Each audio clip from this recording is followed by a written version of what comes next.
check, 1, 2. Curious about real estate? Yes! Then you've come to the right place. Get the knowledge you need, get over the fear, and get started. This is the Michael Quarles Real Estate Show with your host, Michael Quarles. Hello, everybody. Michael Quarles with the Michael Quarles Real Estate Show, and today is podcast episode 295. Hope everybody had a great weekend. I know I did. It was a long Columbus Day weekend, and yes, we can blame the Spaniards for that. I hear they came over and discovered America in 1492. Although I guess if you're a history buff, the Vikings also believe that they discovered America. Who knows? I wasn't around then. Anyway, today we have a different platform or the way we're going to present. We had some question and answers. We have people asking questions. We're going to answer them for them. Kind of a live thing, so it should be pretty fun. Enough said with all that. Let's get going. Here we go. Hey, James. Good morning. Good morning, Michael. How are you doing today? Today's Q&A day. It's exciting. Yeah. Today's Q&A. Absolutely. And got some questions for you. Are you ready to rock and roll? As ready as I will be. What's our first question? Juan Cruz has a question. He's saying, I've been thinking about the marketing chart. In my market, people are buying a lot of multifamily units. Can I mail to single family and multifamily? Oh, sure. Yeah. But you should run that marketing chart on multifamilies if you can. It's going to be hard to get some of the data because the NODs and the pre-foreclosures, they're not going to indicate to you what multifamilies are. But you'll days on market, you will. Your median, if you get it from the MLS, from a price point, they'll tell you that. They'll be able to tell you, listsource will be able to tell you how many cash buyers for multifamilies there have been. Yeah, I'd still run the marketing chart, though, as much as I could. Because I think that you may find that some areas will outperform in a multifamily than in a single family area. So, and if it's consistent, that's great. But if it's not, you'll want to make sure you're doing what you need to do. Terrific. So for an investor that is not a real estate agent or a broker, would you advise them to still sell their deals on the MLS, or should we find cash buyers? No, it's the highest and best use of your time. The whole concept of using a real estate professional to sell something is, and in fact, I'm a broker and I don't use my broker's license to sell any of my property. And so I hire everybody else. If my business is making 35% when I buy and it costs me 6% when I sell, I only want to be buying from a resource perspective. And then add into that the idea that there are thousands of real estate professionals and only us. So if we were trying to sell our house ourselves, we'd be at a disadvantage because buyers think agents are free. They're not. They're part of the sales price. If someone came to me, if I were going to sell something and it was with an agent, I'd sell it for $100, I would sell it to them for $94 because it's the same price to me, but it's not the highest and best use of my time. That doesn't mean, though, if I know somebody that wants a house over at, on Apple Street and my property fits their desire, I won't shout out to them, which is what we should do if we get multiple offers on a piece of property. Because we're buying around the last house that we bought, theoretically, we should touch those folks that made us a cash offer that we couldn't accept because we can't accept multiple offers, and let them know we have another property, or reach out to the broker, the realtor, the agent, ask them if they still have a buyer for that. And which is why I don't mind a pocket listing on, the first 2 weeks of a listing. I don't have an issue with that at all to give an agent that's going to list my property a pocket. Let them go to work. I'd much rather them make 6% than 3% split two ways, because decisions will be easier to make with one person representing both buyer and seller. I'm a pretty easy seller. So if a buyer comes to me and they say, we want this and that and this other thing fixed, and it's going to cost me $1,000, $2,000, that's fine. I'd rather, in fact, every one of my purchases, when I resell, I supply them a home warranty whether or not they ask for it. If they ask for it, I'm going to give it to them. But if they don't ask for it, I'm still going to give it to them. One, I think it's an ethical thing. And secondly, from a perspective of liability in the future, I don't want to be held to the fire for something I may have not have disclosed accidentally, because I don't know anything about the property. So on a transfer disclosure statement, we have to tell people what we think is wrong with the property. Well, if we inadvertently don't relay something that we knew, my transaction coordinator, who's an officer of my corporation, knew that, whatever it was, they had a leaky swamp cooler, but yet she inadvertently didn't disclose, but yet we knew about it. I don't want to be held liable for that. So I always buy home warranties. I don't buy them for like the swimming pool portion or any of the incidentals that are outside of the single family itself. But the $400 it cost me, I'm fine with that. And I get them from the title company because the title company is an insurance company. And then pretty much all of the majors have their own home warranty program. In fact, if you ever buy a property to live in that's used, not brand new, if it's brand new, then most states have a minimum requirement that the builder has to come back and fix things. But if it's a used house, they don't have that requirement. And so you should always, if you're going to live in the property and it's a used property, buy the home warranty at purchase. Because if you don't buy it at purchase and you buy it so many months after purchase, you have to have an elimination period if something does go wrong. And I don't think that ethically and I've seen it with folks who didn't buy a home warranty, but then they moved in and all of a sudden they realized, oh, the air conditioner doesn't work as well as I thought it was going to. And then they backdate a home warranty policy to get the air conditioner paid for by the home warranty company. I think that's wrong. Similar concept, I think you should buy it, but I don't think you should buy it only if you need it. You should buy it on every occasion. But anyway, long answer. Short question, sorry. Mike, when you look at a property, how do you determine whether or not the house fits rehab or wholetail model?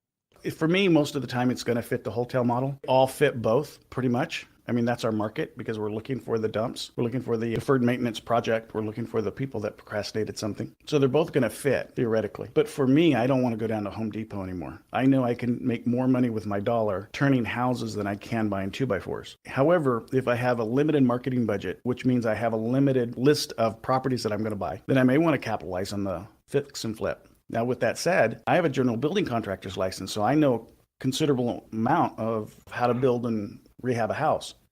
If you've never done that, that's probably not an arena you want to step into for the first time, especially if it's a major rehab. I've taken a house down to studs before and rewired and replumbed. I wouldn't wish that on anybody that's beginning their career in real estate investing. So I see both sides of that, and I want to wholetail all day long now. But if I was limited on how many houses I was doing, I'd want to maximize my gain so I could see the minor rehab. And you should be able to get in and out in 2-man weeks. And if you can't get in and out in 2 weeks, then it's not a minor rehab. Minor rehabs are, paint and carpet, probably replacing the doors on the interior and exterior. We're not doing windows, although if you're just doing glass on the windows, that's pretty fast. We're going to do tile floors on the kitchen. Typically, they're going to be linoleum. They're not going to take up like tile unless it's cracked and broken. But we're going to do tile on the floors because it's cheap, it's easy, it's fast. We're going to replace the vanities in the hall bathroom and the master with the little ones that you get from Home Depot or Lowe's that already have the sink and all that kind of stuff tied together. Re-toilet them, sometimes re-tub them. We're going to be in and out of that thing fast. We're going to put all ceiling fans, all white fixtures, replug and reswitch everything from the almond to the white, paint the fascia and be done. I call it whitewashing. We're not remodeling, and there's a difference between rehabbing and remodeling. So I'm not going to add a room, add a door somewhere or do some major reconstruction of the property. Unless, in fact, I don't have enough to do. And if I turn my 2-bedroom, 1-bath into a 3 and 2 by putting a master suite on the back of the house and that affords that, and the neighborhood affords a 3 and 2 over a 2 and 1, then yeah, I'll do that. I have to figure and mitigate the time and the cost of the time on that situation. So I better have to gotten at a good price, or the ARV must be an extreme value, taking it to that. So I just don't want to trade dollars rehabbing. That doesn't make a lot of sense to me. But yeah. How do you tell? How do you decide? It's what you love doing. Some people like Fords, some people like Chevys. If you were broken down on the side of the road and one came by, you'd get into whatever car they were driving. Yeah, whatever you like. Now, if that question was, how do you decide to wholetail over wholesale or assigning? Well, that's a whole different answer because wholesaling and assigning have to be the most expensive forms of creating wealth through real estate investing. Although in some occasions required. I mean, it's the only way you can get rid of a transaction, or the transaction itself is so minimal in comparison to something else that you can do that it's in your best interest to wholesale it. As an example of that, say for instance, I bought that house. It's worth $100 as is, and I bought it for $50, and I was going to wholesale it. But right after I closed, I get a call from a seller that has a $150,000 house that I can buy for $50. But I don't have another 50. But I can make 50 more on the second opportunity than I can on the first opportunity, but I own the first opportunity. I'm wholesaling that thing if I can. I'm going to get my 50 back so I can go buy the house at 450 that I can make 100 on and not just 50 on. But you have to look at those calculations. I mean, very rarely will I wholesale something. We did wholetail an assignment this year sometime. I thought was kind of unique. That's rare too. Other than cold calling, what are some ways that I can market and find houses without paying money? You can't. It's marketing costs money. With that said, paid marketing is fairly inexpensive. You got to be the walking, talking person. I mean, how many people on the phone have called the AM talk radio stations that are local broadcasts? So they're local DJs in your marketplace, not syndicates. and say, hey, I'm a real estate investor, I'm a professional. If you ever need a guest on that talks about real estate, I'd be glad to be that person. I'll raise my hand. How many people made that phone call? But you should, because anytime you can become the professional in your marketplace and own that, that's better. Now, you may have a confidence issue and say, Mike, I'm just starting, I can't be the professional. Well, they don't know you just started until you tell them. In about 4 weeks of reading about real estate, heck, if Anthony Robbins, I think, was the one that said this. If you read 7 books on a subject, become an expert at it. And so the learning curve is pretty quick from a base knowledge perspective. How many people are working their center of influence? Man, I know my phone, I don't save a lot of phone numbers, but I got a fair amount of phone numbers in my phone. My wife has to have 300 or 400 people in her phone. All those folks, or most of those folks, live in my city. How many of those are we marketing to? Are we showing up at a different place instead of a regular place? So are you're a creature of habit with people that already know what you do? Or are you forcing yourself to be at a place that no one knows you, so you have to introduce yourself? Do you have your elevator speech down? Are you willing to go up to people that you don't know and say hello? Did you join the Chamber of Commerce, and are you going to the ribbon cutting functions to get out there? Are you going to events where like-minded people are mingling? I went to the Bakersfield Business Conference this weekend. They said 6,000 people showed up, and they were all like-minded. They were like 2 Democrats and 5,900 and something Republicans. People with money. Cold calling done right is probably the best thing you can do, because you don't have to go any place to do it. But it's also very intimidating. But so is any of those other things. Everything's intimidating if you're not comfortable doing it. Anybody show up at the unlawful detainer hearings and say hello? We had one coaching, Adam, if he's on the phone. I'm so proud of Adam. But Adam went down to the city or the county. In our area, it's going to be county.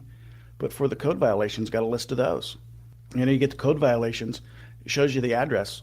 We have to have a data platform, and it's part of, one of the things we say to do in the first few weeks is set up with a title company or an escrow company to get their access into the data platform.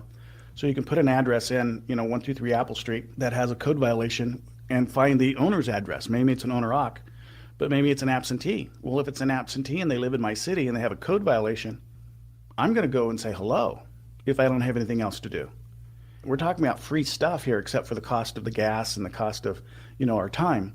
Those are the kinds of things that we have to place ourselves in a position to do willingly to cause success, which is why I always say, you drop me in a city and I'm going to have a house under contract. I don't care where I go. It's pretty simple to get a house under contract, as long as you want to. Got to look in that mirror and ask yourself the tough questions. What do you want out of all this? If it's just the title of a real estate investor, we all have that. We can all, say that we're a real estate investor. If it's the money in the bank account, then we have to go do something to get it. Nothing happens by accident in life. I wrote, I'm a big believer in goals. I'm an absolutely big believer in goals and achieving those goals. Determining if, in fact, those goals are something I want to achieve as I achieve them. But without goals, where would we be? I certainly wouldn't own 5 companies. I certainly wouldn't be driving a Rolls Royce. Set your mind to something, write it down, look at it, make it happen. What's next?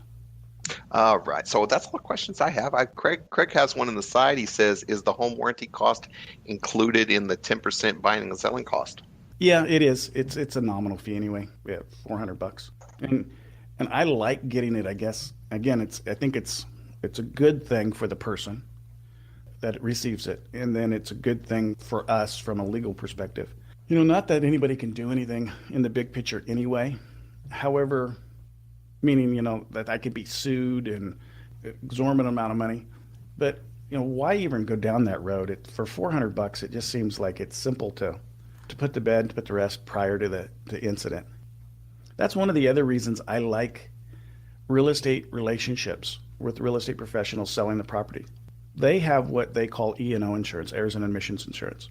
It's something that the broker requires everybody to pay for. So if there wasn't an omission or something that happened wrong or an error, that insurance would step in. And I never want to put the blame on the real estate professional unless the blame should be placed over there.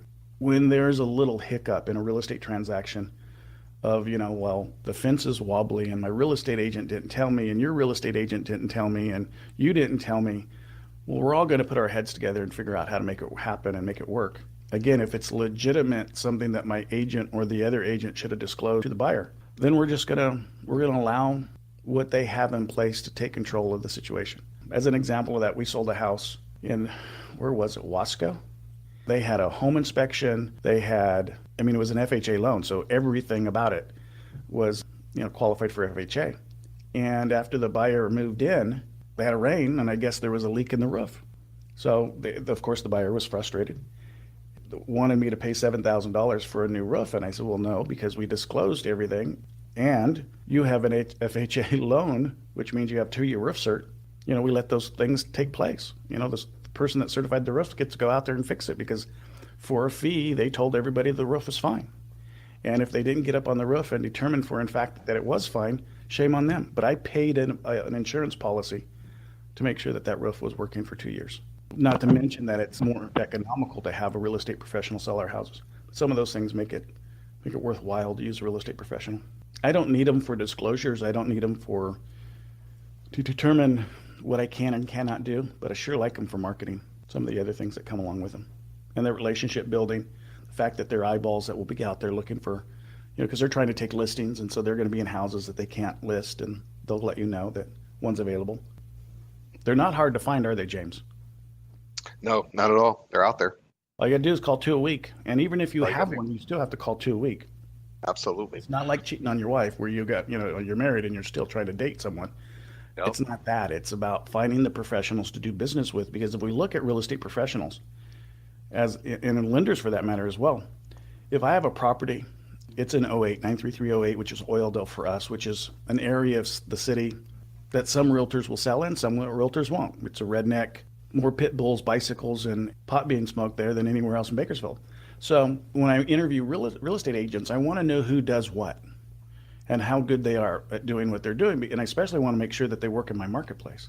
Because at the end of the day, if I have competing offers that are exactly the same, so I have cash offers by 2 buyers that are represented by two distinctly different agents. And one agent I've spoken to, they were easy to speak with, they had a get it done attitude, and they worked my market. The other agent I've never spoken to, they're brand new, they work the high-end market, which is not the 93308 market. And in fact, they have a reputation of being a little bit of a butthead. And if all the offers are completely the same, I know who I'm going to accept because I know the agent. Sorry for the buyer that picked the wrong agent, but buyers do that. They pick friends, and they don't realize what they're actually going to get or not going to get because of it. And we look at real estate professionals the same way. We need to know, who's doing subprime, who's doing A paper, who's all the different lender types out there. Who's the marginal buyer lender? Who's the guy or the gal who doesn't care about seasoning? Who's the 550 FICO scores? Lenders. The people that can, who's the local underwriter over at a area underwriting? Who's self-funding their transactions? Are they a mortgage bank or a mortgage broker? So we need to know these things, which is why we should be talking to 2 of them a week. And the scripts are in the resource center, and it's a pretty simple conversation. Besides that, you'll create relationships, and relationships are pretty cool.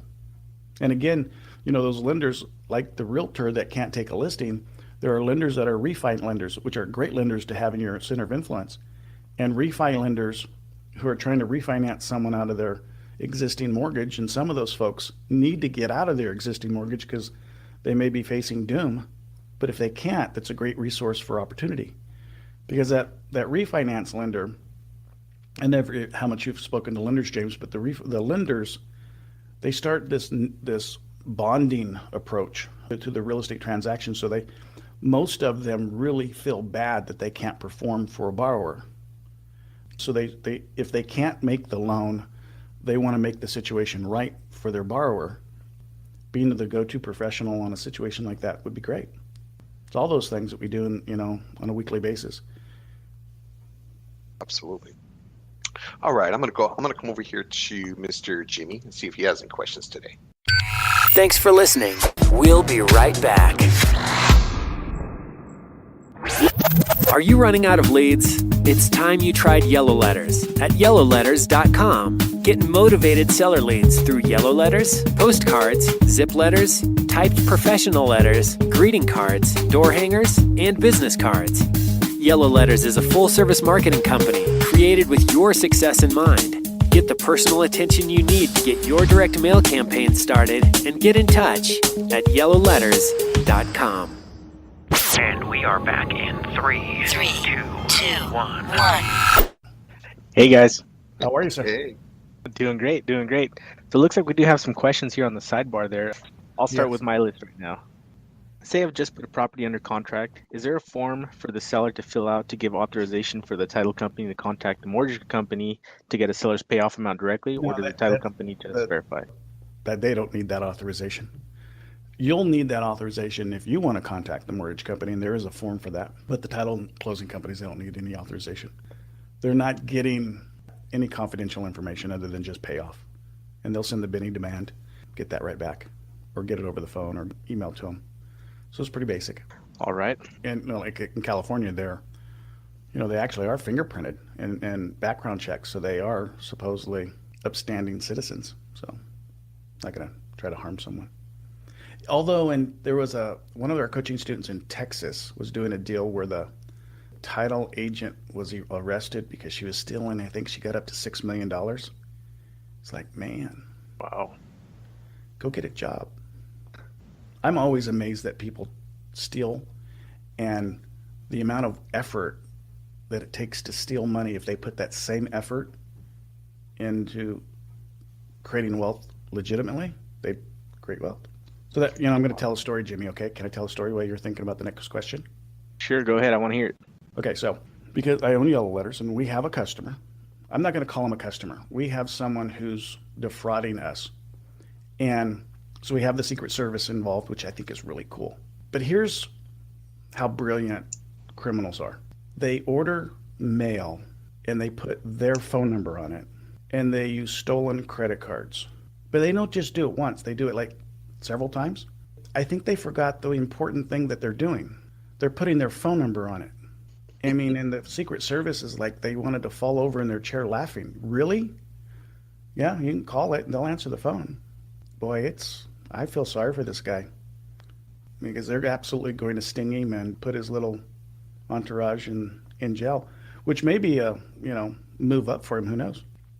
I would hope that if I was going to do something like that, I'd be smarter than putting my own phone number on it. Right. I'd be like, it'd be like, robbing the bank and saying, hey, this is my home address. Wow. Unbelievable. I didn't realize the Secret Service would get involved in that because it's escalated beyond FBI, which is kind of cool. I'm not going to say his name, by the way. That's crazy. I had no idea that was going on. Yep. When I went to Mexico, I used my credit card to buy my wife a bathing suit. Within a week of me getting back, it was being used all across the country and in Mexico. So whoever I gave it to for the transaction sold it, which is a really big inconvenience. I get all my money back, but then they freeze your credit card. I have to send you another one. The hassle. Yes. All right. Yeah, I'll jump to the next question. See, when you're doing your due diligence before buying a house and you have an inspection done, you have to disclose all of the results from the inspection to the next buyer, correct?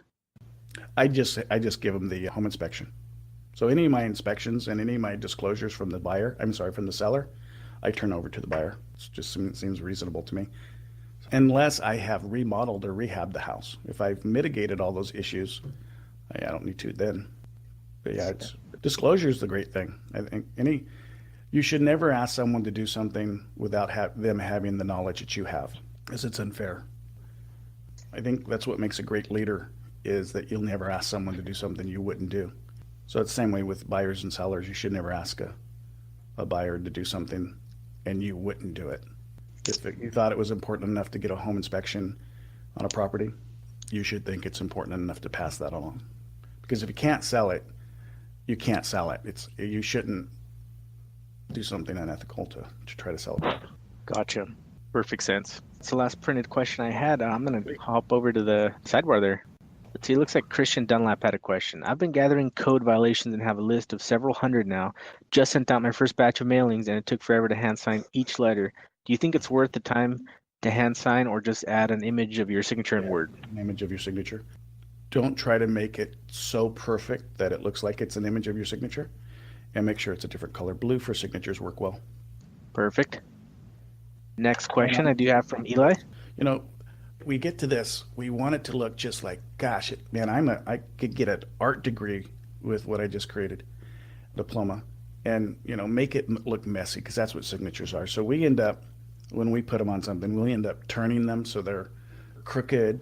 Now they have to be, I guess they don't have to be legible, but it would be nice to be a little bit legible. Boy, all the women on the phone is going to get mad at me.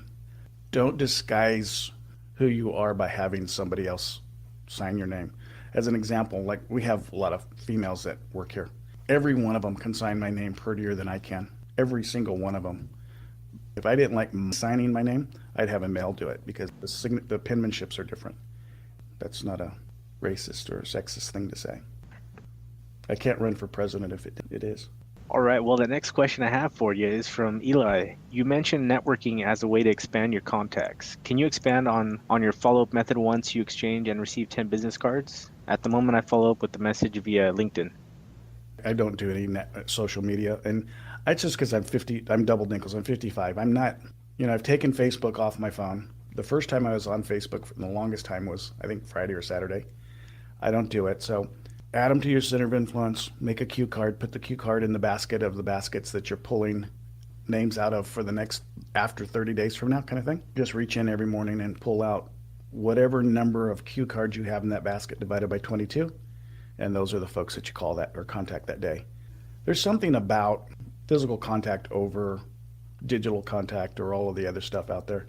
As an example, my wife, she's really wanting to take a computer class, and so she went down to register again, and it was already full. They started lining up at 8:30 in the morning instead of 1 o'clock when it actually opened. It's like rock stars or something, computer class. But anyway, so I found online a computer class for her that she could take and have a virtual instructor. And she said, no, I don't want that. I want to be able to not feel silly and not, like, okay. I said, they also have something that you could do self-paced. No, I don't want that either. There's something about touching the person that we're trying to have influence over. And that bond that happens and that security that happens and that feel good stuff. All right. I have a next question from Barry Smith. What do you think of the probate niche? Do you have any special marketing letters to go with your 30, 60, 90 day and 6, 9, 12 month strategy? I like sending the same things. If someone has a house to sell, I don't need to tell them I know their situation. And some prospects, you don't want to tell them you know the situation. If you are wanting to sell your house and I send you a letter or a postcard that says I buy houses for cash, and you're wanting to, I've said enough. Sure, if I sent a letter out that says, I'm a probate expert. In fact, I have a team of probate attorneys. And so if you're going through the process of probate and you're undecided on the steps that you need to take care of the situation, please give me a call and we'll, have a consult. If you want to do all that kind of stuff, sure, I guess. But I'm just going to go buy more houses. Instead of pretending to create relationships, I'm just going to go out and buy a house. I wouldn't be voted most popular in school because I didn't care. I just wanted to be the best and not the most popular. So I just want to be a gorilla and go out and buy houses. I know that if someone has a house to sell and they see I buy houses cash, they'll call me. And if they don't call me, they'll call someone else. They'll call someone like James, and I'll let him go buy the house that I marketed to, and it's okay too. But I'm not going to create relationships in a on-purpose perspective. Now, I will create the relationship in the COI, but that's a different type of relationship. And I'll create the relationships in calling the vendors and the realtors and the lenders weekly. But from a seller's perspective, I want to be the doctor on the broken arm. I want Horseshack raising his hand so high in the air that says, pick me. I'm picking him because I know I'm going to get the best benefit for both parties, buyer and seller, out of that, over wasting my time and trying to sharpen my pencil and making a deal out of something and wondering if I'm going to have a deal. As an example, Jimmy, you're the guy that you had out in Arvin that stroked you too long before he cut him loose. Is a perfect example of trying to create something out of possibly nothing. And will it will he call you eventually? Probably, eventually. Everybody sells the house. But do you have time to wait around for that? I'd say no. Nope. Nobody not. That really make any money waiting are waiters that actually serve you something. They don't make a lot, but they do make money. All right, let's see. I have a next question. There's quite a bit more, so I'll get to this one from Jay. I've signed up for the call center. Last of 3,000 pieces of mail are going any day now. Once the calls start coming in and the appointments are set, what is the next steps after the appointment? CMA before I go to see the seller? Yeah, if you're going to knock on the door, keep in mind the appointment is, I'm not going to define it as a true, like you're going to go see this person tomorrow at 10 o'clock. You have an appointment to contact this person who wants to have an appointment to have you come out and see their house. Because we're not going to do any due diligence on the lead. We're finding the person that wants to say, yes, come out and buy my house. And they're going to be realistic about values, or at least in the direction of reality. So then you run your CMA, call the seller back, and go through the script. Even though you have the answers, I'd still go through it. And instead of saying, did you have a house you're hoping to sell? You can say, it says here that you have a house you're hoping to sell. Do you still have a house you're hoping to sell? And so you can lead them down. You already have the answers, but you're confirming the answers that you have. I would call everybody back that something positive. I wouldn't necessarily call the people back that screamed at call center, but if they have blood running through their veins, I'd call them back, because my Alexes, they're not trained to nurture. They're not trained to hear the triggers. They're trained to ask a question, solicit an answer, based upon the answer, do something with it. So ask the next question, dismiss it, set an appointment, whatever it is, where we're trained to hear and listen. And we're trained to use embedded commands, and we're trained to positive, negative reinforce. We're trained to pause. We're trained to lead the path, someone that's motivated down a path. So don't wait for only appointments. I would be calling folks back. Now, if someone sets an appointment and they tell you that they want to, 50 cents on the dollar, congratulations. And that's what a call center's for, is finding that person.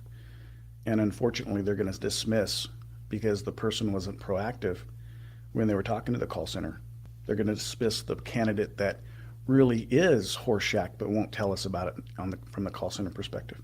Because there is a difference between, and we all know this, I mean, if I call someone and I know it's a call center, I have a little roadblock that goes up because I know I'm not speaking to the person. So I'm going to critique what I say a little bit more, not going to be as giving. But if I've got the person that I want to do business with on the phone, I'm going to be opening up a little bit more. And that's just who we are. So know that we have to take some of the answers and some of the responses and following up with them ourselves. But yeah, the first thing you want to do after the appointment is CMA and then confirm the appointment, or vice versa, confirm the appointment and then do the CMA. What you don't want to do is do a lot of due diligence on something when there's no appointment already set.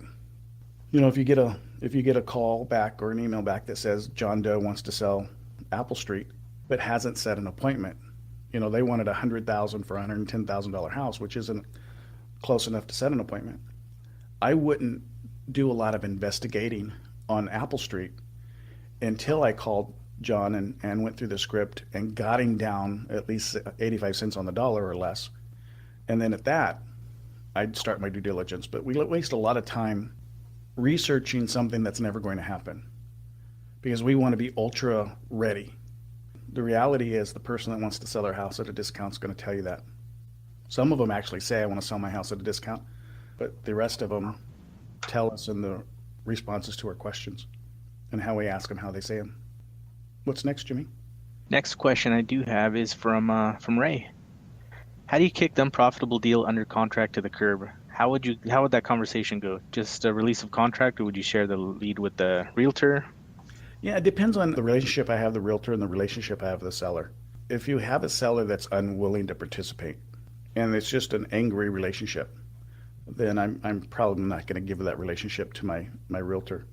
But if I have a seller that just can't move because they can't move, whatever their situation is causes them to not be able to budge off of 85 cents, which is enough for a realtor to get involved. A realtor's already done the BPO and probably a CMA. So I'll forward it off there, but I'm going to have escrow instructions drawn up by the closing company, the escrow company, cancel escrow or cancel the closing. Keep it professional. People like knowing you're not going to do something as much as they like knowing that you are going to do something. So hold professionalism. It's not hard. We're going to call someone up and say, after doing a lot of due diligence and some research on your property, it doesn't appear as though the property fits my business model at the price point you would like to sell your property at. and ask them for a price reduction. If they can't make a price reduction, which is okay, I get it. So, you know what, in your situation, I have a really good relationship with so-and-so who has been out and looked at your house already. I'm going to ask them to give you a call and see if they can maximize your dollar. Let it be done. Awesome. Just make sure that you reserve the right to buy the property in the event that the seller does come around. So on a listing agreement, there's an area for being reserved. The seller doesn't obligate themselves to pay a commission to the agent that you referred them to, if in fact they decide, hey, you know, I can come down to 60 cents now because my situation has changed so much, I really have to. And you should have that relationship with your realtor as well, or your agent, your broker. So you just reserve the right to purchase home if the Right. seller plans changed. Right. Perfect.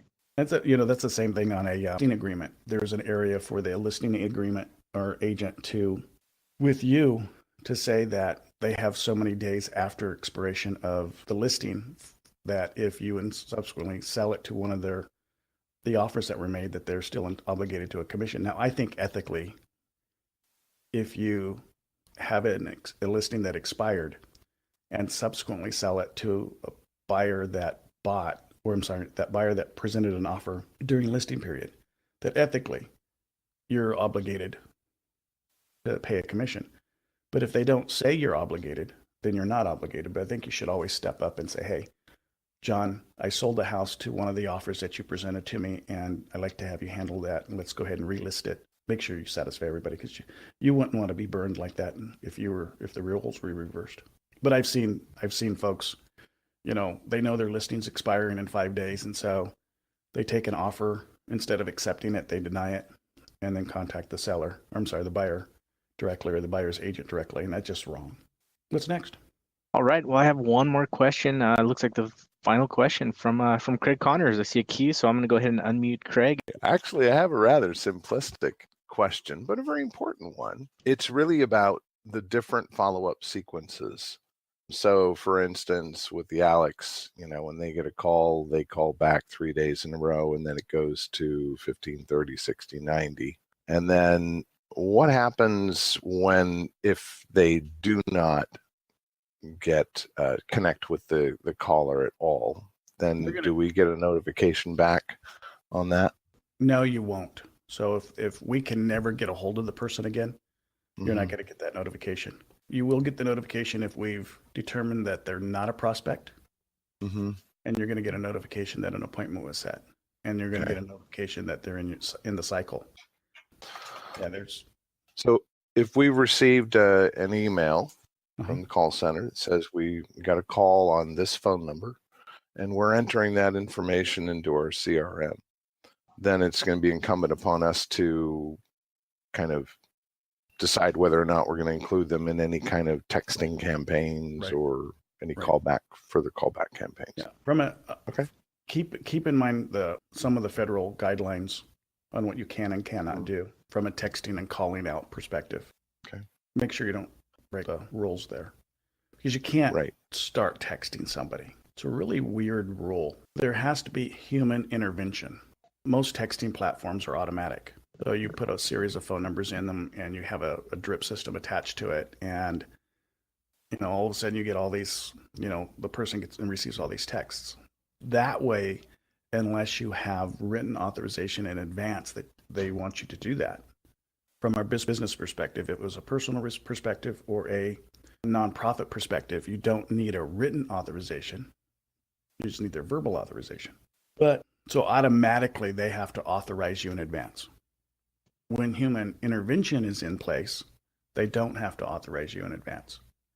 And because the government says that the likelihood of you sending text after text after text after text after text isn't very likely that it would be for spam over you'd actually do have a professional relationship with someone. Now, when they text in, then of course you give them the right to opt out. And the consumer, because they've requested information, now they get in the series of replies.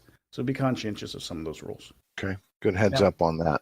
Because I know that there are a lot of platforms that you can just, automatically, somebody calls you and you're not there to answer, you can text them automatically and say, I'm sorry, I missed your call. Please let me know what address you're, et cetera, that kind of thing. That you're saying that that's not really kosher. It's about the relationship you have with the individual calling or Gotcha. the human intervention you have in place. Okay. Terrific. Because as So our text platform is completely automatic. So a phone call comes in, and based upon what I want that phone number to do, it can do all kinds of things. The reality is there are governing rules in place. With that said, and I'm not forgiving any action. Very few people honor the rule, but it is a rule. I don't think it's like you can't go out there and murder somebody, but it's still a rule.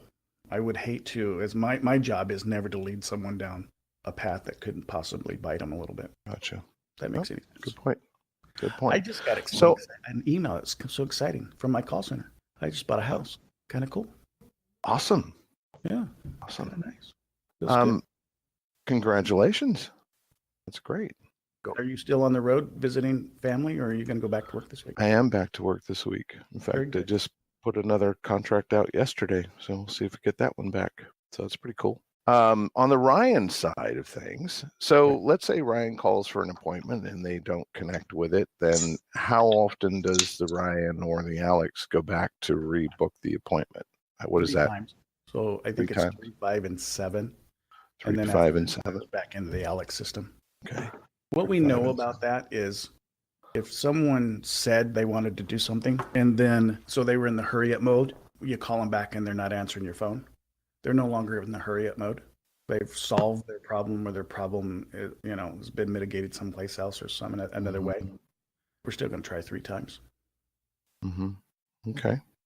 How about in the instance where they've made an offer, the offer was declined on the phone, so no contract was sent out?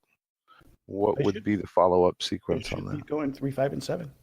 3, 5, and 7. And it's one of the things for the Ryan is it's frustrating. It's because they wouldn't have sent out a contract unless they had a verbal, and yet things change. Right. Yeah, this is why I want to make sure that our follow-up sequences that we're doing off of AdWords or any other marketing outside of what's going to the call center, that we're consistent with the system, the process.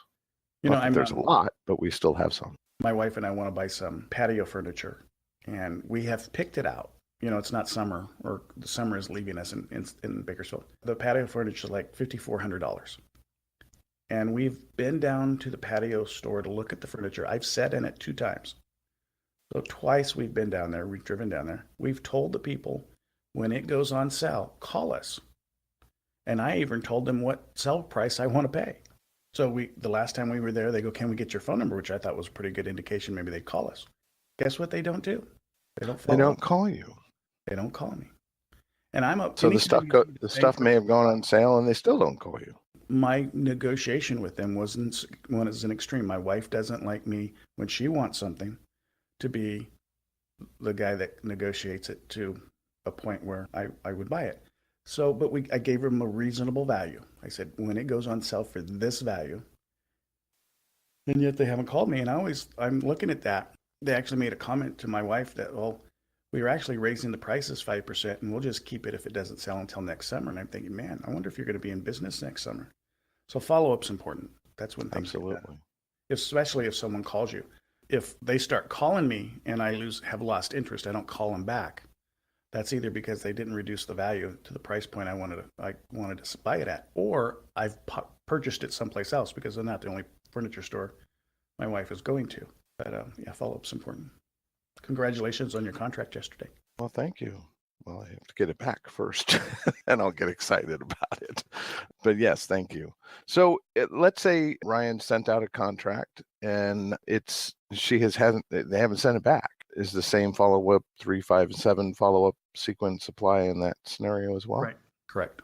As always, thank you, sir. Thanks, everybody. Appreciate it. Thanks, Jimmy and James. Sorry, Destin. I didn't want to talk to you anyway. Kidding, Destin. We'll talk to everybody today at 2 and at 3, I think. Thanks so much. Thanks for listening to the Michael Quarles Real Estate Show. Get more info and stay in touch at michaelquarles.com.